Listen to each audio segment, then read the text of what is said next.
இருக்கும்னு நினைக்கிறேன். அதில் சேசுமாரி மாம்ஸில் கொஞ்சம் சுகர் பேஷண்ட் வேறு, மாத்திரை போடுற டைம் ஆகிட்டுருக்கோம். ஸோ அதனால் நான் ஸ்ட்ரைட்டாக சக்ஸஸ் மீட் நன்றி அப்படின்றது நம்ம ப்ரொடியூசர் விஸ்வா சாரில் ஆரம்பித்து ப்ரொடக்ஷனில் டீ கொடுக்கிற தம்பி வரைக்கும் நம்ம எல்லார் பேருமே சொல்லி ஆகணும். ஏன்னா எல்லாருடைய உழைப்பும் தான் இந்த படத்தினுடைய சக்ஸஸ். ஸோ எல்லாருக்குமே என்னுடைய மனமார்ந்த நன்றி. அப்புறம் கார்த்திக் எல்லாருமே சொன்ன மாதிரி ப்ரெஸ் அண்ட் மீடியா, நீங்கள் ஃபஸ்ட்டு ஷோ பார்த்துட்டு அன்றைக்கி நைட்டு டியூட் பண்ணது, இன்ஸ்டாகிராமில் நீங்கள் சப்போர்ட் பண்ணது, ரிவ்யூஸ்லாம் மார்னிங்கே சீக்கிரமாக சொன்னது, நிறைய ரிவ்யூஸ் பாசிட்டிவாக வந்தது. ஸோ இது எல்லாமே இந்த படத்துக்கு மிகப்பெரிய வெற்றி கொடுத்தது. ஸோ அதுக்கப்புறம் என்னுடைய உயிரினும் மேலான என் அன்பு சொந்தங்களாகிய ரசிகர்களுடைய சப்போர்ட். ஸோ தமிழ் சினிமா ரசிகர்கள் எல்லாருமே இதை ரொம்ப கொண்டாடி இருக்காங்க. ரொம்ப நல்லா போயிட்டுருக்கு. அப்புறம் இந்த படத்துக்குடைய மிகப்பெரிய வெற்றிக்கு காரணம் இங்கே உட்காந்துட்ருக்க எல்லாருமே தான். தனித்தனியாக எல்லாரும் பேரும் சொல்ல முடியாது. ஏன்னா நான் ஆஸ் எ ஹீரோவாக அந்த கேரக்டரை நான் ட்ராவல் பண்ணி போயிட்டுருக்கும்போது இவங்க அவங்களுடைய ஜாப் வந்து ரொம்ப நல்லா பண்ணாங்க. இவர்கிட்ட ஆரம்பித்து சார்ட்ட ஆரம்பித்து இங்கே உட்காந்துட்ருக்க எல்லாருக்கிட்டுமே நம்ம சொல்லலாம். ஸோ இவங்க எல்லாரும் நடித்து ஆடியன்ஸை கவர் பண்ணதான் அந்த படத்தினுடைய மிகப்பெரிய சக்ஸஸ், என்னோடய நடிப்பை விட. ஸோ அவங்க எல்லாருக்குமே என்னுடைய மனமார்ந்த நன்றியை நான் தெரிவிச்சுக்கிறேன். அது மட்டும் இல்லாமல் இந்த படம் இல்லை, என்னுடைய எல்லா படங்கள்லையுமே என் கூட நடித்தவங்க எல்லாருமே இருப்பாங்க. எல்லா படங்களும் வித்தியாசமான கேரக்டர்ஸில் கண்டிப்பாக கூட ட்ராவல் பண்ணுவாங்க. ஸோ அது கண்டிப்பாக உறுதி. அதுக்கப்புறமா ஹீரோயின் அவங்க என் கூட இருப்பாங்களான்றதை நான் டைரக்டர்கிட்ட கேட்கணும். அடுத்த படத்தில் சொல்லிட்டாங்கண்ணே. சரி, அடுத்த படத்தில் இப்போது இந்த படத்தில் நானும் மேகா ஆகாஷம் தான் மறுபடியும் பண்ணுறோம். சீன்ஸ் மட்டும் கொஞ்சம் டெவலப் பண்ணி வைப்பா. ஸோ எல்லாருக்கும் ஒன் செகண்ட் நன்றி நான் சொல்லிக்கிறேன். ஆல்ரெடி டைம் இல்லை. நீங்கள் பேசுகிறதா இருந்தால் கொஸ்டின்ஸ் எதனா இருந்தால் நம்ம கொஞ்சம் ஃபியூ கொஸ்டின்ஸ் மட்டும் நம்ம இன்ட்ராக்ட் பண்ணிக்கலாம். வந்துட்டீங்களா தலைவா?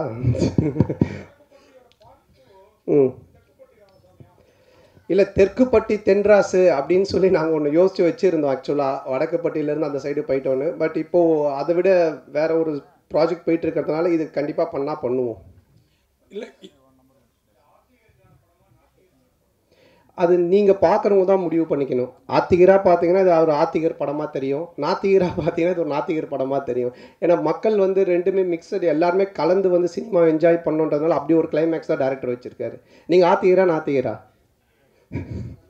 அப்போ சாமி படம் தான். சொன்னானே சார். அதே மாதிரி ஹீரோயின் உங்கள் படம் எல்லாத்துலேயுமே பிரமாதமாக இருப்பாங்க, இந்த படத்துலையும் பிரமாதமாக இருக்காங்க. ஆனால் அவங்களோட ஒரு நல்ல ஒரு டூயட்டோ இல்லை லவ் சீனோ இல்லை. அதை இப்போ கேட்டிங்க. அடுத்த படத்தில் இந்த படத்தில் காமெடி எல்லாமே எக்ஸ்ட்ரானரி ஜனரஞ்சகமாக பிரமாதமாக இருந்தது. அந்த விஷயம் எங்களோட அந்த ஃபீலிங்கையும் இல்லை, உங்களுக்கு இது நான் எழுதி கொடுத்து கேட்ட மாதிரியே இருக்கும். யாருன்னா பார்த்தாங்கன்னா இவன் மனசில் இருக்கிறதெல்லாம் அவன் மூலமாக கேட்குறாமலன்ட்டு. இல்லை, இப்போ கூட நான் சொல்கிறேன், இந்த காஸ்டியூமும் இந்த ஹேர் ஸ்டைலும் வேறு யாராவது போட்டு வந்தாங்கன்னா நன்னு படத்தில் ஒரு பேய் மாதிரி தான் இருப்பாங்க. ஆனால் அவங்கள பாருங்கள் எவ்வளோ பியூட்டிஃபுல்லாக இருக்காங்கன்னு. இவங்களோட எந்த சீனுமே இல்லை தான். நான் அதான் கேட்டேன் கார்த்திக்கிட்ட, இவனும் உங்களை பேர் தான் வச்சுருக்கான், ஆனால் இந்த ரசனை வர மாட்டுது, நான் என்ன பண்ணுறது? அதனால் அடுத்த படத்தில் கண்டிப்பாக வச்சுருக்கார்த்தி. கேட்டுங்க, அவங்க கேட்குறாங்க, நான் கேட்கலைங்க.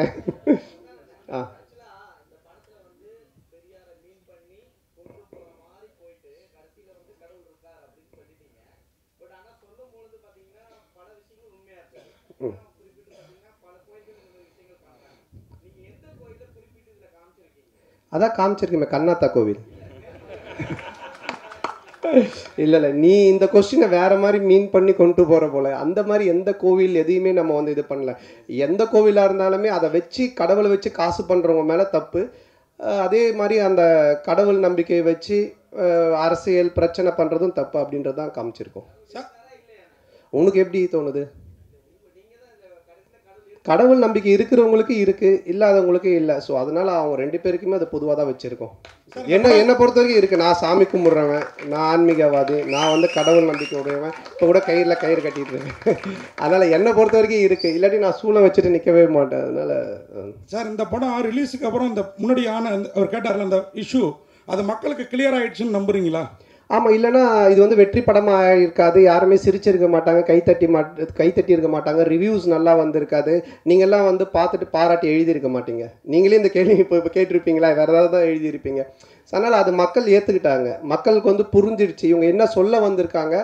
அதுவும் இந்த கண்டென்ட் இன்றைக்கி காமெடி பொறுத்த வரைக்கும் ஹாரர் காமெடி, அப்புறம் ஃபேமிலி காமெடி, இப்படி நம்ம லவ் ராம் காமெடிலாம் போகலாம். ஆனால் ஒரு சோஷியல் காமெடி பண்ணுறது ரொம்ப கஷ்டம்.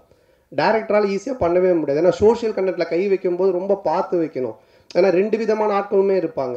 ஸோ அது ரொம்ப கார்த்திக் பியூட்டிஃபுல்லாக ஹேண்டில் பண்ணதுனால 2 விதமான ஆடியன்ஸுமே என்ஜாய் பண்ணுறாங்க. நாத்திகரும் என்ஜாய் பண்ணுறாங்க, ஆத்திகரும் என்ஜாய் பண்ணுறாங்க. ஸோ அதுக்கு உண்மையிலேயே டேரக்டருக்கு தான் நம்ம பாராட்டு சொல்லணும்.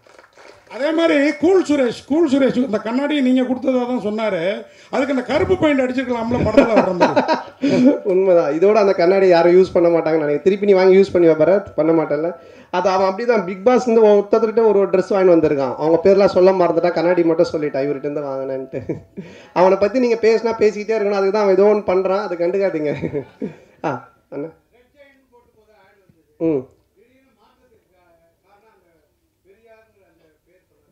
ஆமாம், அது ஃபஸ்ட்டு அந்த ஒரு இஷ்யூ ஆச்சு. அதுக்கப்புறம் அது ஒரு பாலிட்டிக்ஸாக மாறுச்சு. இப்போ நம்ம படம் எடுத்தது எல்லாரும் மறந்து கவலையை மறந்து சிரிக்கணுன்றது அது ஒரு பிரச்சனையாக ஒரு பாலிட்டிக்ஸாக மாறும்போது எதெல்லாம் நமக்கு தேவையில்லை அதை நம்ம ஸ்மூத் பண்ணிக்கணும் அப்படின்றதுக்காக சில விஷயங்களை விட்டுட்டோம் வேண்டான்ட்டு. ஆமாம், அதில் என்னென்ன இருக்கு.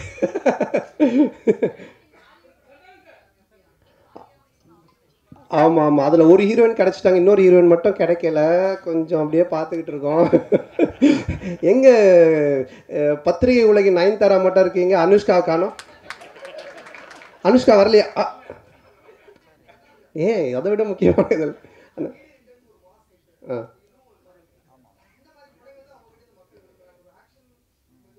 இல்லை, எனக்கு பொறுத்த வரைக்கும் எல்லாருமே இப்போ பார்த்தீங்கன்னா நிறைய பேர் படம் பார்த்துட்டு வாழ்க்கையில் ரொம்ப இறுக்கமாக இருக்கவங்க, ரொம்ப சோகமாக இருக்கும், ரொம்ப பிரச்சனையாக மேபி சைக்காட்ரிக் டாக்டர் 2-3 பேர் எனக்கு அவங்க பேஷண்ட்ஸ்க்கு மெயினாக இந்த ஷோஸ் எல்லாம் போட்டு காமிச்சிருக்காங்க. ஏன்னா இன்றைக்கி மக்கள்கிட்ட ரொம்ப இறுக்கம் தான் இருக்குது. எல்லாருமே முகத்தில் ஒரு சோகம், ஒரு சந்தோஷமே இல்லை.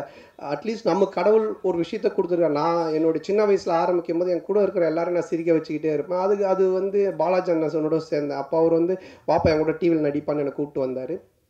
அப்புறம் அந்த காமெடி பார்த்துட்டு சிம்பு கூப்பிட்டு எனக்கு மன்மதனில் சான்ஸ் கொடுத்தாரு. ஸோ என்னுடைய நோக்கம் எதுவாக இருந்துச்சுன்னா என்னை சுற்றி இருக்கிறவங்கள சந்தோஷமாக வச்சுக்கணும், சிரிக்க வைக்கணும். அது கடவுள் எனக்கு ஒரு லைஃப் கொடுத்தாரு சினிமான்னு. அப்போது அதை நம்ம செய்யணும் அப்படின்றத என்னுடைய நோக்கமாக இருக்குது. அதை நோக்கி தான் நான் போயிட்டு இருக்கேன். என்னுடைய படங்கள்னால நீங்கள் வந்து சிரிக்கலாம், கவலையை மறந்து என்ஜாய் பண்ணலாம். இது மட்டும் தான். சந்தன சார் இங்கே பாருங்க, உங்களுக்கு லெஃப்ட். சொல்லுங்க சார். படம் ஃபுல்லாக சூப்பராக இருக்குது. ஆனால் வந்து கட் சீன் வேறு அதை விட நல்லா இருக்குது. ஏன் அது நீங்கள் இல்லைன்னு சொல்லிட்டு அது கட் பண்ணிட்டீங்களா, இல்லை வந்து டைரக்ட் பண்ண வேலையாது? இல்லை என்னென்னா ஒரு ஃபுல் லென்த்து பார்க்கும்போது உங்களுக்கு கதை நகர்ந்து போகும்போது சில சீன்ஸ் ரொம்ப காமெடியாக போயிட்டு இருந்தாலும் கதைக்குள்ளே போனால் கொஞ்சம் லேக் ஆகும். அப்போ அதை வந்து எடிட்டர் எங்கள் அவர் எடிட்டர் சாரா அவர் கையில் இருக்குது, எங்கள் கையில் கிடையாது. அவரே வந்து கட் பண்ணிடுவாங்க. அதுக்கு தான் அவரு வேலையாக கொடுத்து வச்சுருக்காங்க. இல்லைங்க இது காமெடி நல்லா இருக்குது, ஆனால் பட் இங்கே கதை கொஞ்சம் மிஸ் ஆகுதுன்னா அவர் கையில் இருக்குது அந்த கத்திரி. சந்தானம் சார், அதே மாதிரி முன்னாடிலாம் நீங்கள் ஹீரோவுக்கு நண்பராக வர்றப்போ கூட உங்களையே பார்த்துட்டு இருக்கணும்னு தோணும். இப்போ நீங்கள் ஹீரோ ஆன பிறகு உங்கள் கூட இருக்கிறாங்களா பெஸ்ஸஸ், மாறன், ரவி மரியா சார், கூல் சுரேஷ், இவங்களெல்லாம் அவங்களுக்கும் ஸ்பேஸ் கொடுத்து நடிக்கிற மாதிரி தெரியுது. இந்த மாற்றம் எதனால் எப்போலேருந்து நிகழ்ந்தது? இல்லைண்ணா, இப்போ ஒரு காமெடின்னா அந்த காமெடி நடக்கிறதுக்கு மற்றவங்க சுற்றி இருக்கிறவங்க அதுக்கு ஆக்ட் பண்ணணும், அதுக்கு ஸ்பேஸ் தரணும். நானும் பேசுவேன் காமெடி, அவரும் பேசுவார், இவங்களும் பேசுவாங்கன்னா அது சண்டை மாதிரி ஆகிடும். அதனால தான் நிறைய படத்தில் நிறைய காமெடியன்ஸ் இருப்பாங்க, ஆனால் காமெடி ஒர்க் அவுட் ஆகாது. என்ன ஆகுனா சண்டை மாதிரி ஆகிடும். என் மேலே பஞ்சு முடியணும், இல்லை நான் தான் பஞ்சு பேசுவேன், அப்படி அது பண்ணக்கூடாது. அங்கே ஒருத்தர் செட்டிலாக ப்ளே பண்ணணும், மற்றவங்க அது யார் பண்ணுறாங்களோ அவங்க கொஞ்சம் பண்ண வைக்கணும். அப்போ தான் காமெடி ஒர்க் அவுட் ஆகும். ஸோ அதை நான் இந்த படத்தில் பண்ணேன். இதுக்கு முன்னாடி இதுக்கப்புறம் வர படங்களே அதான் நான் பண்ணுவேன். என்னுடைய ரோல் நான் பண்ணிவிட்டு சுற்றி காமெடியன்ஸ் அவங்க என்ன பண்ணுறாங்களோ அதுக்கு நம்ம ஸ்பேஸ் கொடுத்து ஒர்க் பண்ணுறது. ஸோ இதுதான் காமெடியோட ஃபார்முலாவே. இப்போ நான் ஒன்று சொல்கிறேன்னா அதுக்கு நீங்கள் அமைதியாக இருந்தால் தானே சிரிப்பு வரும். நீங்களும் நானும் மாற்றி மாற்றி பேசிக்கிட்டு இருந்தால் அப்படி இருக்கும். ஸோ அது அந்த ஒரு சந்தன சார், இப்போ ரஜினி சார் வந்து ஒரு விஷயம் சொன்னாங்க, சங்கின்னு விஷயம் சொன்னாங்க சார். யாருங்க?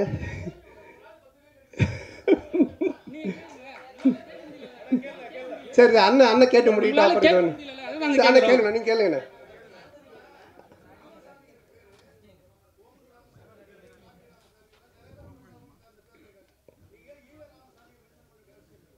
ஈவே ராமசாமி நம்ம எங்கேயும் மென்ஷன் பண்ணலேண்ணே. இல்லைண்ணே, படம் பார்த்தீங்களாண்ணே?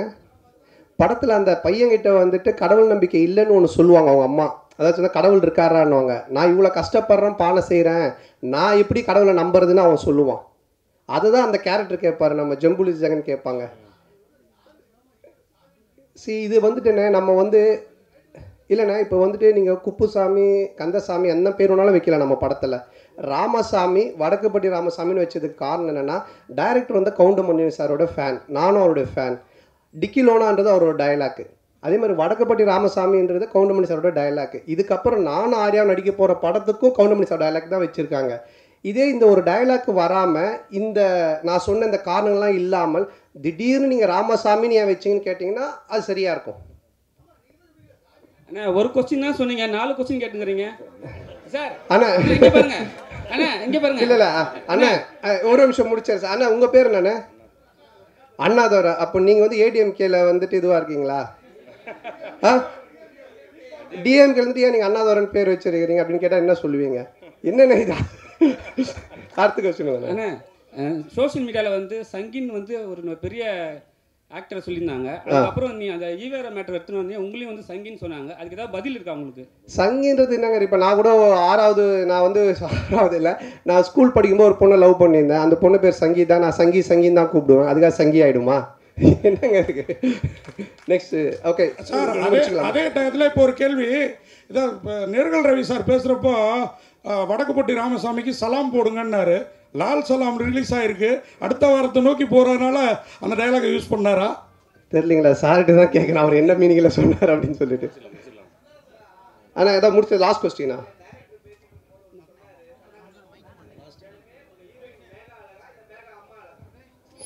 மேகா அம்மா அழகுன்னு யார் சொன்னது? நானா டேரக்டரா?